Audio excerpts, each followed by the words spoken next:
Welcome to another episode of the Plutus Awards podcast. I'm your host, Chris Browning. Our community is filled with hundreds of stories from creators and entrepreneurs just like you. And through this podcast, we plan to share these stories from bloggers to podcasters, writers, speakers, and more. For today's episode, Miranda Marquit will be taking over interview duties with her conversation with today's guest. Today, we are talking to Jim Wang. Hey, Jim, how are you today? I'm great. How are you? I'm doing okay. Now, this is going to be fun because you did sell your first website, your first personal finance website, Bargaineering, for a lot of money. So we kind of want to talk about that. But then you re-entered the personal finance space with a second website, Wallet Hacks, not too long ago. And then we also know you have a whiskey-themed site, but, that's cool too. A little work, a little fun. That's right. So let's start with selling your website. First of all, what did you do to make your website something that somebody wanted to buy for, 7 figures? It's like anything else. If you want to sell something, you have to create something of value.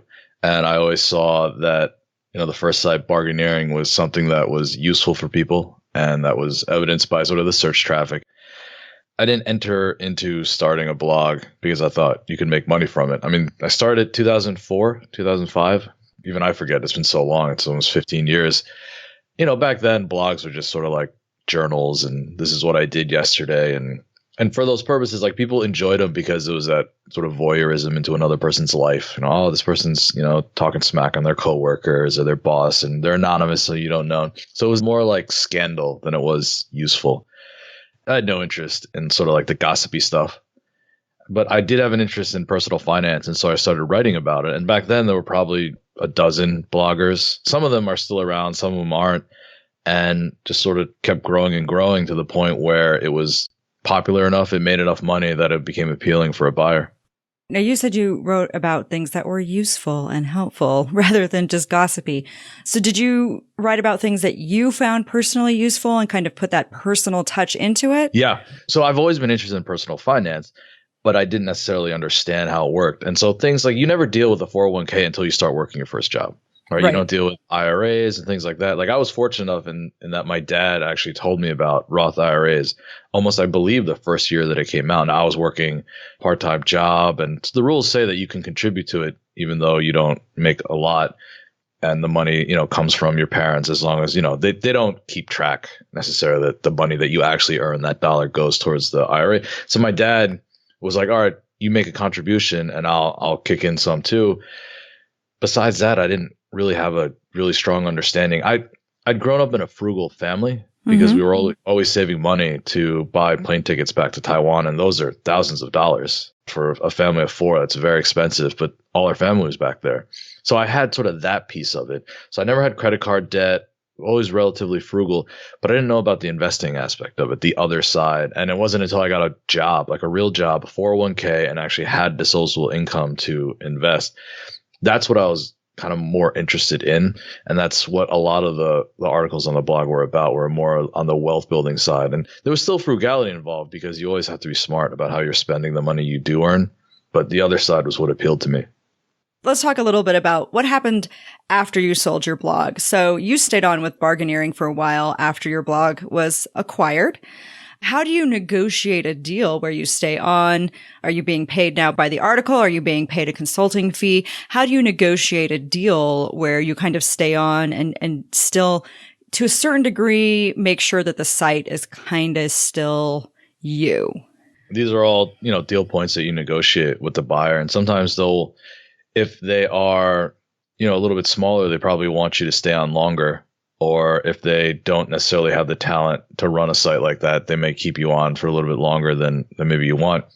There are a lot of companies that they have an infrastructure in place where they just want to buy your site and they'll keep you on for a transition period of like 3 to 6 months where, you sort of do the handoff and you sort of show them like the ins and outs. I mean, these are all things you can negotiate. I've known acquisitions where the person that sold it was gone after a month.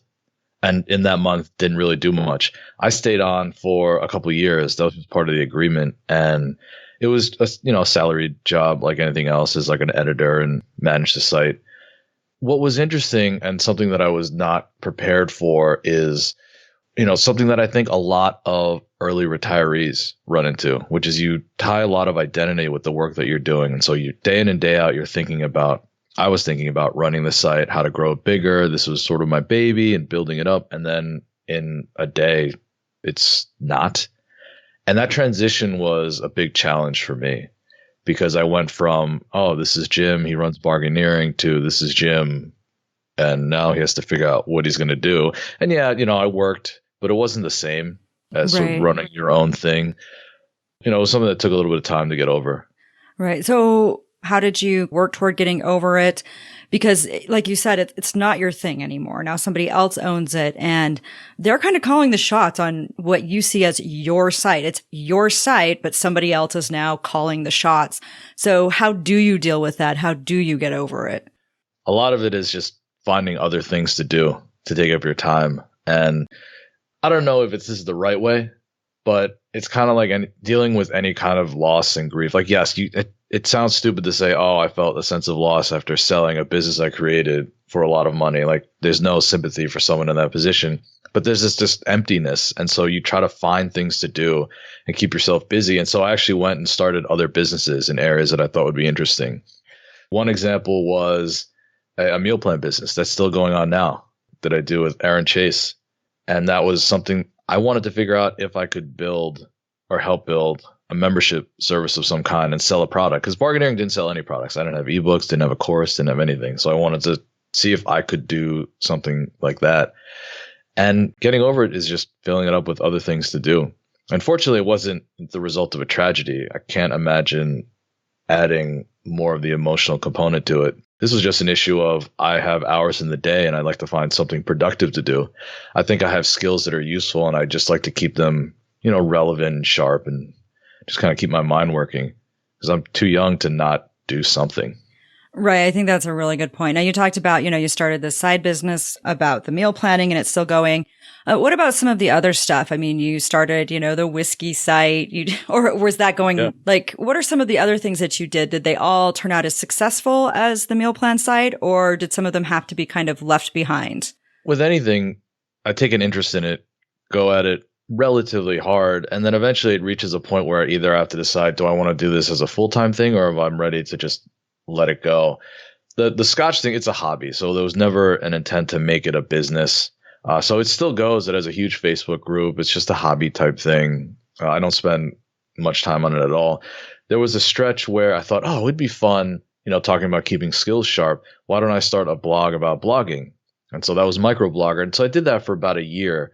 And that even included a podcast, which was a ton of fun to interview people and talk to them about their businesses. After a year, I kind of lost, I don't know, it didn't seem as much fun as I had when I was building bargaineering. Right. It's kind of like a food blog. I enjoy cooking. I enjoy making meals and cooking for friends and whatever. What I don't like is, stopping and taking photos and having to worry about, making an artful photo when, that's what you have to do. And that's part of the game. And I understand it totally. But that part of it didn't appeal to me. And so Microblogger was a blog about blogging and it felt that way in a sense. And so, not everything you do is going to succeed. And so I did that for a little bit and decided, I like the blogging aspect of it, but the writing about the writing was a little too meta for me. And I love that. I mean, that's a really good point that, some of the stuff works out, some of it doesn't. A lot of the time in our community, we feel like if something doesn't work out, we're a failure, and we kind of feel like we have to keep pushing or keep trying or keep trying to make it work. What do you say about just letting a project go if it's not working for you? I'm sure there's some kind of cognitive bias in this, but that we think people pay attention to what we're doing more than they actually do, right? If you were to ask most people, I doubt they even remember that I ever did Microblogger. I do, because you interviewed me. Yeah. And so things like that, people, they're like, oh, that was an interesting project. Oh, how come you didn't do it? And I explain and they get it. There's no shame in failing. Most people don't even remember, don't even care. And you learn a lot from it. I know that if I wanted to start a podcast with Wallet Hacks, if I could think of a subject or an angle that was really interesting, that I could go and start right now. And I kind of know what to do, what to make it hopefully relatively popular, but I just haven't found it yet. There are a ton of great podcasts already, and then I listen to a lot of them. And so I'd rather do that than try to make another one to just sort of add to the noise. Right. And that's a really good point too. I mean, when you're deciding what to do next, do you actually say, okay, how is this going to be useful? How is this going to impact people's lives? Is this going to actually add something to the conversation? Or is, like you said, is it just going to be noise? Is that something you keep in mind as you work on your next projects? I've always had like a one person focus group in my head of, would I be interested in this? That's sort of the thing that guides deciding what I want to get into. And in the case of a podcast, I don't think I would be able to produce something that I would be interested in yet. But when I do, I feel that, I can go in that direction. If you think of an idea that you really want to do, put some research time into it and you'll figure out whether or not something else already exists. You can decide whether or not you can do a better version of it, improve on it. You can even collaborate with the person or the people that are doing it right now. But there will reach a point where you'll know whether or not it will work. And sometimes that means you have to spend a year working on, a podcast and microblogger site to realize, oh, this is not for me. And is that a failure, or is it a failure to go 5 years and then decide? There's really you really never know ahead of time. So just try it out and see what happens. Nice. So let's talk a little bit more about wallet hacks. We've mentioned it a couple of times. What made you decide to dive back in and create another personal finance blog? Yeah, I mean, obviously your non-compete expired. So, yeah. But what made you decide that, you wanted to get back into the personal finance space? It's fun. It's a subject area that I am always interested in and one that I have a lot of expertise. And so I've dabbled in thinking, I could maybe try something else, but why? Right? I have a lot of friends in personal finance, blogging, and in various companies and whatnot. So it kind of makes sense to pursue that same area. You don't realize this until you've looked at other areas of the internet that FinCon and Plutus and the blogging community is unlike anything else anywhere. Everyone's super nice, and yeah, there's competition. There's competition everywhere, but it's not like other places. I've been to affiliate summits and more of the hardcore, lead con type traffic, blah, blah, blah, internet marketing conferences. And it just doesn't have that same feel.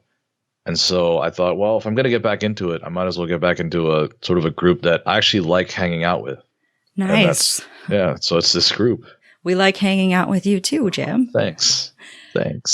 So with wallet hacks this time around, what are some of the differences? Because as you pointed out, when you started Bargaineering, there were very few personal finance bloggers around. I mean, 2005, 2006, I was writing about money, but I didn't have my own blog. And like you said, there were just like maybe half a dozen or a dozen personal finance bloggers. When you launched wallet hacks, everything looked different. Google is different. The websites look different. And there are thousands of personal finance blogs. When you launched Wallet Hacks, what did you do to kind of account for the difference in the landscape? I was probably a little more strategic in how I was doing things. Back in the day with Bargaineering, it was a lot more journaling and less sort of I don't know what the word is, the more like commercial blogs were. I mean, nowadays with the maturity of affiliate programs and ad networks, I think that you have a subset of personal finance blogs that are like professional. And then you have the ones that are still very journal-like. I think I'm also at a point in my life where the journaling is less valuable for me. Okay. When you're 20 something and you're trying to figure things out, journaling is a great way of getting your ideas on paper, communicating with other people and figuring out what to do. Once you hit your 30s, we have 3 kids. It's a little bit more maintenance mode. And yes, there's still thoughts of what I should be doing at this point, but it's more maintenance than it is self-discovery. And so now the site is more about understanding before it had the wealth building, but now it's more of that and less of the frugality and focusing on how to save money, because that aspect of it has been locked down for us. Okay. Bargaining was a journal in the sense that it followed my interests, but it contained a lot more personality and journaling aspects. Now it's a little less of that because of where we are in our lives. And I feel that if you go look at different blogs, what you should try to do if you're both a blogger and a reader is to find the ones that resonate with you. And the ones that have more personal stories will certainly resonate more if you can connect with them. But you need a little bit of both. And so I'm trying with Wallet Hacks to be the less journal, more of the tactical, strategic. These are complicated finance ideas. I try to break them down, try to help you make better decisions and go from there. Okay, very cool. So what would you say to somebody who wants to either start a personal finance blog right now or get involved in the community? What is your best advice to them?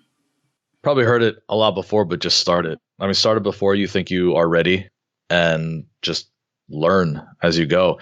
What's interesting is when I was in high school, I was a terrible writer. I'm probably, if you ask people, I'm still a terrible writer, but I needed a writing tutor to not pass, but get a decent grade on the SAT-2 writing exam, which is like a 15-minute essays over and over again. And now I make a living writing online, which if you ask my 16-year-old self sounds absolutely absurd. But it's because I started writing bargaining and just kept writing, and you get the reps and you get better and better. And I don't know if I could write a very good term paper, but if you wanted me to write something conversational on a blog post, I think I'm pretty good. I have crutches like anything else, but it's still you can't wait until you're perfect and ready before you start launching something, because in the end, your inner critic will never be satisfied with what you do. Yeah, that makes a lot of sense. And then what about if you're actually trying to build something that you want to sell later? Is the advice a little different there? Like what do you do if you think that eventually you're going to actually sell your blog, or you're doing it with the idea that you want to sell your business later? So every business has some kind of exit strategy, whether it's shutting down like I did with Microblogger or selling it to another company. Not every site and not every business owner enters into it thinking what they want to do. So you have to decide. It doesn't have to be in the beginning. You can wait until closer towards the middle or the end or whatever. And if it is to sell it, then you need to treat it more like a job than a hobby. And so you need to make sure it's a business. You make sure you have all your legal documents and everything all lined up. If you have any guest writers, make sure they signed releases, assigning the copyright to you, things like that. But most importantly, it has to make money, and you have to figure out ways to generate income from it. You just have to not treat it like a hobby. I think a lot of folks, what happens is you start a blog and it's just something fun to do on the side. And then it makes a little bit of money. And that transition period, many people miss. And they don't decide, all right, now I want to make enough so that I can sell it.